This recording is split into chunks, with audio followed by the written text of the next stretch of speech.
ఈ జనరేషన్ లో అమ్మాయిలు ఎలాంటి అబ్బాయిని పెళ్లి చేసుకుందాం అనుకుంటారు. ఈ జనరేషన్ లో అమ్మాయిల కోరికలు మాత్రం మామూలుగా లేవు మేడం. అబ్బాయికి ఆస్తులు ఉండాలి కానీ యాటిట్యూడ్ ఉండకూడదు, జాబ్ ఉండాలి కానీ జబ్బులు అస్సలు ఉండకూడదు, జీతాలు లచ్చల్లో ఉండాలి కానీ బిచ్చగాడికి ఒక్క రూపాయి కూడా వేయకూడదు, మంచి అత్తమామలు ఉండాలి కానీ వాళ్ళు వేరే ఇంట్లో ఉండాలి, అమ్మాయికి ఏదన్నా ప్రాబ్లం వస్తే ఏమైంది అని అడగాలి కానీ వాళ్ళు ఏం లేదన్నా కూడా అసలు ఎందుకు అలా ఉంది ఏమైంది అని కనిపెట్టాలి, అలిగితే బతిమాలాలి గులిగితే ఓర్చుకోవాలి, అబ్బాయికి 6 ప్యాక్ ఖచ్చితంగా ఉండాలి, 6 అయితే ఆమె పక్కనే ఉండాలి. ఇవి కాకుండా బర్త్డేల గిఫ్ట్లు, మ్యారేజ్ డేలకు సర్ప్రైజ్లు, first meeting, first chatting, first like, ఇలాంటివన్నీ గుర్తు పెట్టుకోవాలి. ఇలాంటి క్వాలిటీస్ అన్ని ఉన్న అబ్బాయి దొరికితే హస్బెండ్ మెటీరియల్ అంటారు, దొరక్కపోతే అబ్బాయిలో హానెస్టీ లేదంటారు. పోనీ అదృష్టం బాగుండి వాళ్ళకు పెళ్లి అయింది అనుకో, ఆ కాపురం కంఫర్టబుల్ గా నడుస్తుందన్న గ్యారంటీ అస్సలు లేదు. ఏ కుక్కర్లు ఉడుకుతాడో తెలియదు, వాడిని ఏ డ్రమ్ లో మింగుతుందో తెలియదు, ఏ ఫ్రిడ్జ్ లో ఫ్రీజ్ అవుతాడో అస్సలు తెలియదు. అందుకే మొగాళ్ళందరూ పెళ్లి చేసుకోవాలి.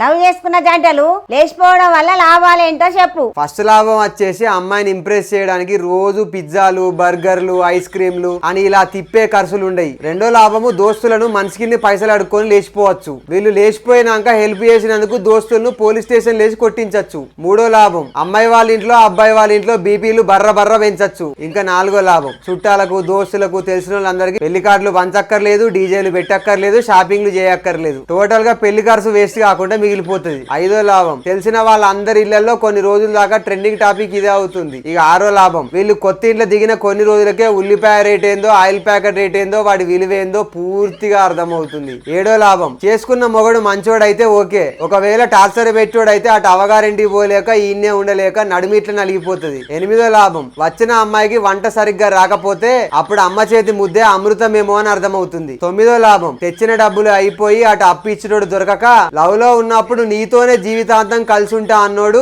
ఇప్పుడు నీ వల్లే నాకు ఈ కష్టాలు అంటాడు. పదో లాభం ఈ ప్రాసెస్ లో అమ్మాయి ప్రెగ్నెంట్ అయితే మందుల ఖర్చులు, హాస్పిటల్ బిల్లు వాసిపోతుంది. ఇంకా డెలివరీ టైంలో మాత్రం ఏమవుతుందన్న భయము, పక్కన ఎవరు లేరన్న బాధ రెండూ ఒక్కసారే పరిచయం అవుతాయి. అందుకే లవ్ లో ఉన్న వాళ్ళందరూ తప్పకుండా లేచిపోవాలి. లవ్ లో ఫెయిల్ అయితే లాభాలు ఏందో చెప్పు. లాభాలా మేడం? లాభాలు చాలా ఉన్నాయి. అందులో ఫస్ట్ లాభము రీఛార్జ్ డబ్బులు సేవ్ అవుతాయి. పొద్దున్నే గుడ్ మార్నింగ్ బుజ్జి, రాత్రి అయితే గుడ్ నైట్ బంగారం అని గంటల కొద్ది సొల్లేసుడు తప్పుతుంది. రెండో లాభం ఫోన్ ఛార్జింగ్ సేవ్ అవుతుంది. అంతకు ముందు గంటల కొద్ది మెసేజ్లు కొట్టి ఛార్జింగ్ 1% వచ్చేదాకా కొత్తుతారు. ఇప్పుడు అట్లాంటిది అంతా ఆగుతుంది. మూడో లాభం డబ్బులు సేవ్ అవుతాయి. ఎందుకంటే ఐస్ క్రీమ్లు, గిఫ్ట్లు, బిర్యానీలు, రోజ్ ఫ్లవర్లు ఇవన్నీ క్యాన్సిల్ అయిపోతాయి. నాలుగో లాభం జిమ్ పోవాల్సిన అవసరం లేదు, ఎందుకంటే బాధతోనే సగం బరువు తగ్గుతారు. ఐదో లాభం అప్పుడెప్పుడో పొల్ల ధ్యాసలో పడి మర్చిపోయిన దోస్తులు కూడా మళ్ళీ గుర్తుకొస్తారు. ఆరో లాభం బయట పొల్లనేసుకొని తిరిగి బిర్యానీలు, పిజ్జాలు, బర్గర్లతో బాడీ అంతా బోర్కత్తది. అప్పుడు ఇంట్లో అమ్మ చేసిన పప్పన్నమే 5 స్టార్ హోటల్ లెక్క అనిపిస్తుంది టేస్ట్. ఇక ఏడో లాభం love is life, she is my future wife అని స్టేటస్ పెట్టాల్సిన అవసరం ఉండదు. ఎనిమిదో లాభం రోజు 4 సాడ్ సాంగ్స్ వినుకుంటే ఫీల్ అవ్వచ్చు. మళ్ళీ లైఫ్ లో ఇంకోసారి ఎవరిని లవ్ చేయకూడదన్న లెసన్ కూడా నేర్చుకోవచ్చు, లేదా ఈ కథను ఎవరికైనా ఎక్స్పీరియన్స్ గా కూడా చెప్పొచ్చు. తొమ్మిదో లాభం మాటికి తన ఆన్లైన్ లో ఉందా ఆఫ్లైన్ లో ఉందా అని చెక్ చేసే పని కూడా తప్పుతుంది. ఇంకా లాస్ట్ 10వ లాభం లవ్ లో ఫెయిల్ అయినోడు కొన్ని రోజులు ఏడుస్తాడు, కానీ కొంతకాలం తర్వాత నవ్వుతాడు. ఏదో ఒక రోజు వాడి పొలంలో కూడా మొలకలు వస్తాయి, ఎందుకంటే వాడి పర్సులో డబ్బులు మిగులుతాయి. టెన్షన్ తగ్గుతుంది, టైం చాలా మిగులుతుంది, తలనొప్పి తగ్గుతుంది, లైఫ్ మళ్ళీ ట్రాక్ లో పడుతుంది. అందుకే ప్రతి ఒక్కరూ లవ్ చెయ్యాలి.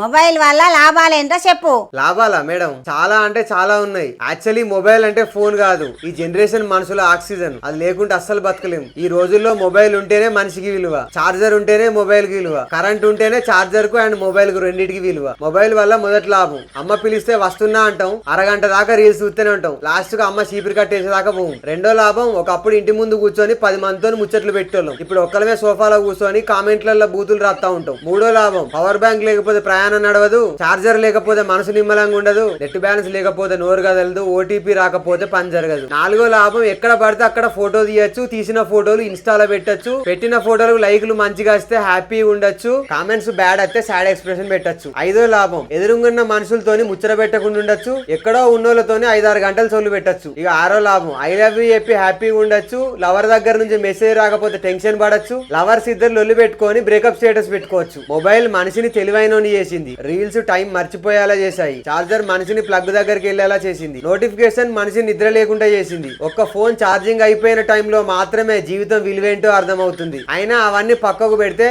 ఫోన్ ఒత్తి మా చేతులు నొచ్చినా, అందులో వీడియోలు చూసి మా కళ్ళకు అద్దాలు వచ్చినా మేము ఫోన్ చూసి రాపం, మేము ఫోన్ లేకపోతే ఉండం పండం తినం. మా ఇంట్లో ఎక్కువ ఫోన్ చూసే మంచోని నేనే.